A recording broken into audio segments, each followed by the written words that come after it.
What's up guys, Jomerson here, and we are back, officially back, I hope. So, it's been a while since I posted. I know I've been extremely busy, but I'm gonna try to get back on regular posting schedule, hopefully. Maybe once a week, we'll shoot for that. I don't know for sure if that'll work, but we'll try our best. Today, we're doing a cardistry video featuring the Virtuoso P1s. These things are amazing. I haven't taken pictures with these yet, but I'm planning on it because just look how sick those are. And look at all the faces. All the face cards are different. They're specifically designed for cardistry. I don't know where you can get these just yet, but because they technically are an unreleased deck. You might have seen some things on Instagram with pictures and stuff like that because you were able to pre-order it for a short amount of time. So I don't know exactly where to get these yet. They're not available to the public as far as I know, as of this date. That could change very shortly, but from my knowledge, it does not. But here's basically kind of like a first look at the Virtuoso P1s. Today, after I pick up my cards, we're going to be talking about a very, I wouldn't say simple, but well-known cardistry move. Let me pick up these cards real quick. Alright, so I have worked with these cards a lot, and they are amazing. I haven't done a review with them because I was busy, so I just hadn't got the chance. I might do a review, I probably won't, but I will use them a bunch in videos and stuff like that, so you'll be able to see them a lot. Today we're going to be going over the Sybil or Sybil cut. It's probably one of the most well-known cuts in cardistry community. It's a beginner level move, but it also sets the foundation for a bunch of other moves. This is what the Sybil cut looks like.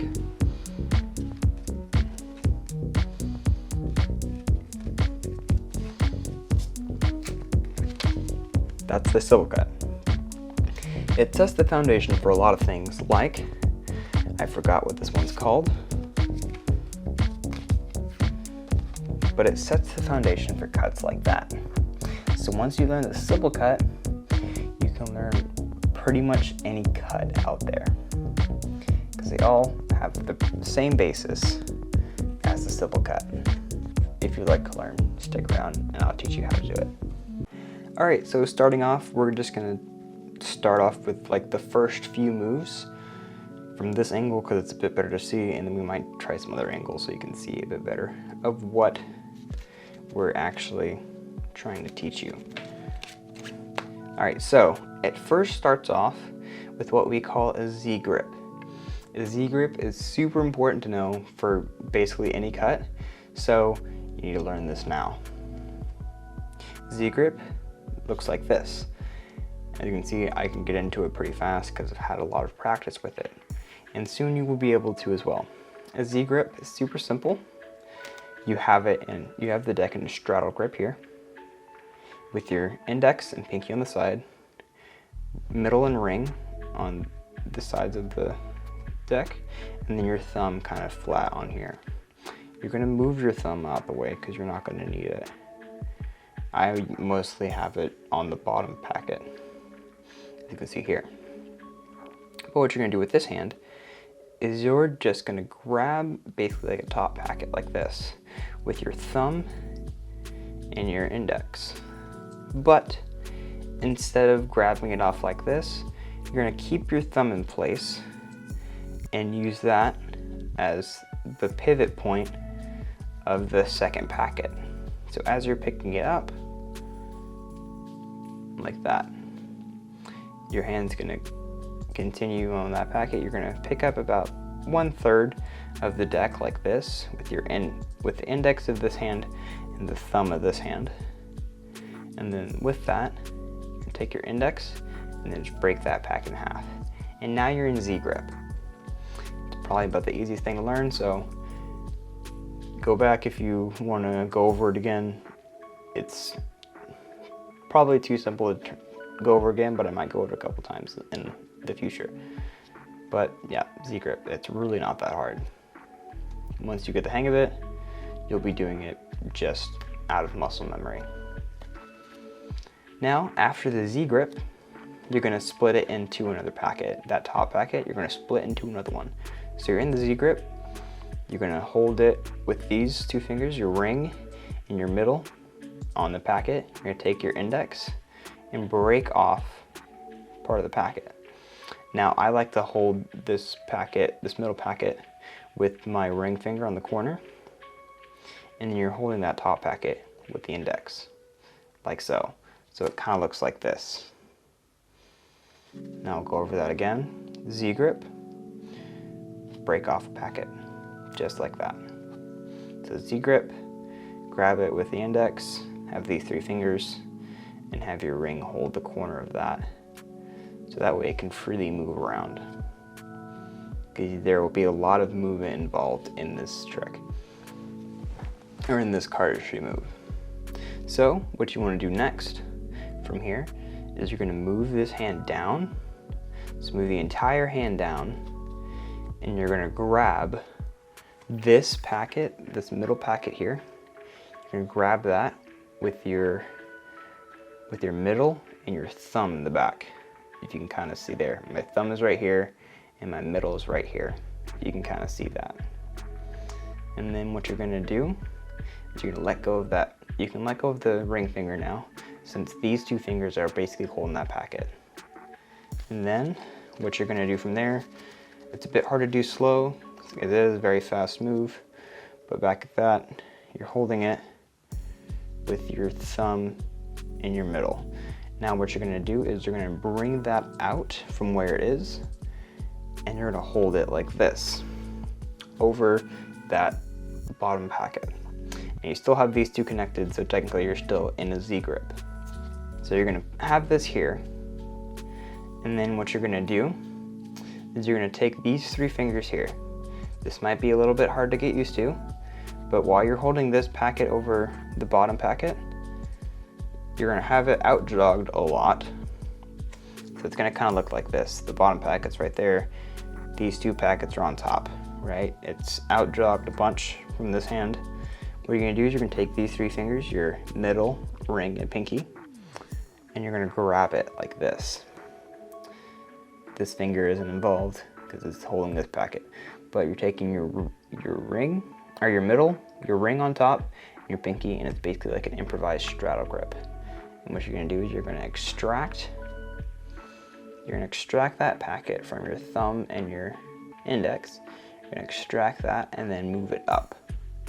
And then what you're going to do from there is move your hands down again, and then you're going to use your pinky, or your middle and your thumb again on this packet that you're holding with your thumb and your index. You're going to take off that packet, slide it up against there, bring it back like how the other one was, but instead of grabbing it, you're just going to close the deck. But now you have a situation where these cards are out jogged among the rest, as you can see here. Now how to take care of that is you take it in a straddle grip like this. You can take that top packet like this with your index, middle, ring, and pinky right on that top portion. Pull it out, and what I like to do from here is do a one-handed fan. I'm not going to go over that in this video because I already have it in another video right up there, so go check it out.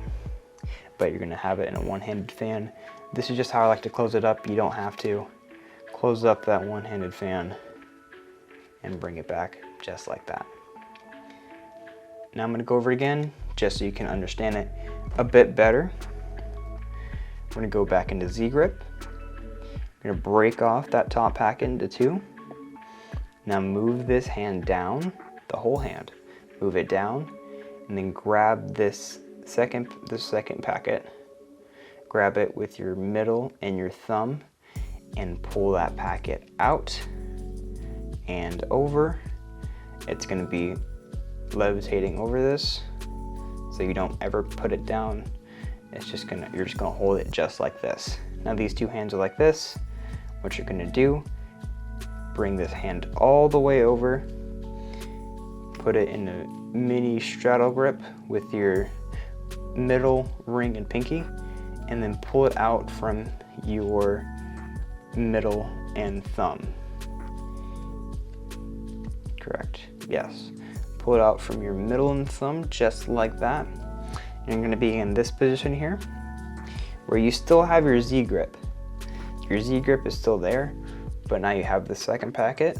You're gonna move this whole hand down again, while moving this hand out. Move this hands like this, and then you're gonna grab this packet just like you did the other one with your middle and your thumb, and then you're gonna pull that down and out and hold it just like the other one.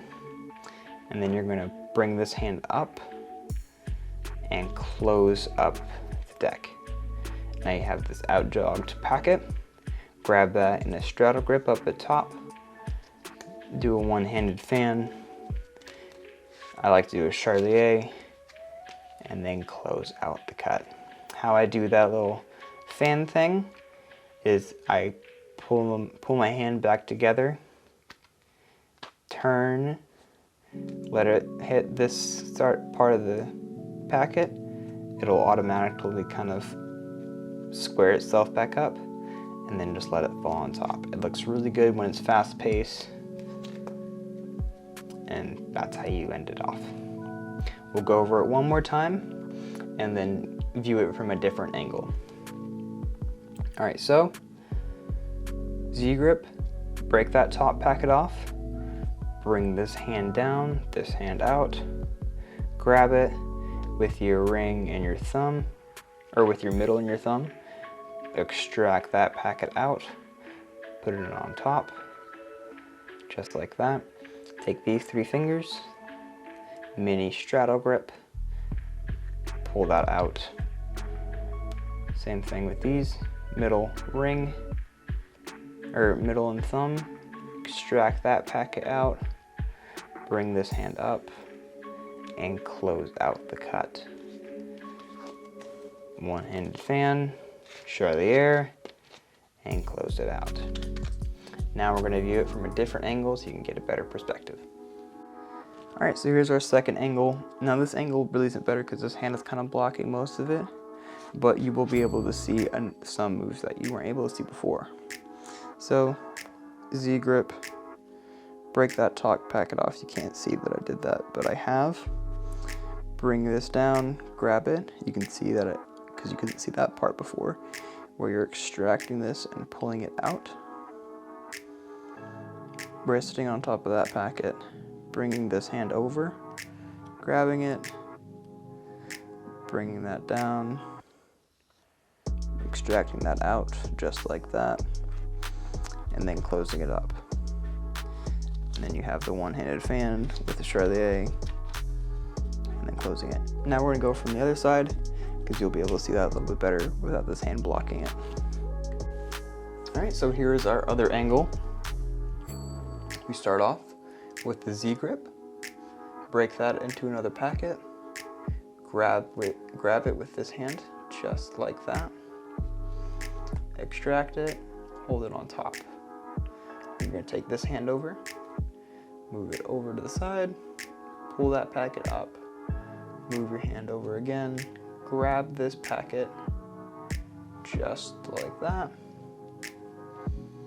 close it, grab this packet, one-handed fan, charlier, and close it up. Now, if you'd like, you can watch it over again in a kind of slowed down sense. If you just put YouTube playback speed and then slow it down, you might be able to see that a bit better. But that was basically the Sybil cut. That's exactly how you do it.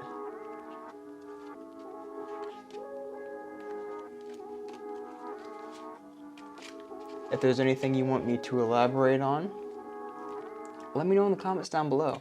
I'd be glad to make another video doing the workarounds and what you guys need help with in this specific cut. If you want any help in this specific cut, just let me know, and I'd be glad to help with that. And now we are on to the outro.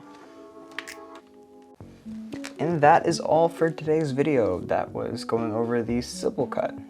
And as I said earlier, leave a comment down below about what you missed and what you want a little bit more elaboration on. And I'd be happy to make a second video going over the troubleshooting of the Sybil cut. If you'd like to see more content like this, hit the subscribe button.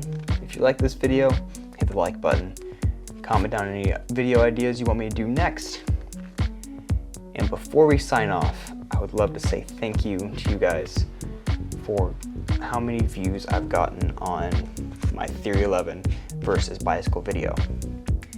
It's my most viewed video at the moment with over 400 views. Now that may not seem a lot to you, but that's a lot to me. With a channel that has a little bit over 80 subscribers, that's a lot. So I just want to say thank you to you guys, and I appreciate you so much. Thank you for watching the video.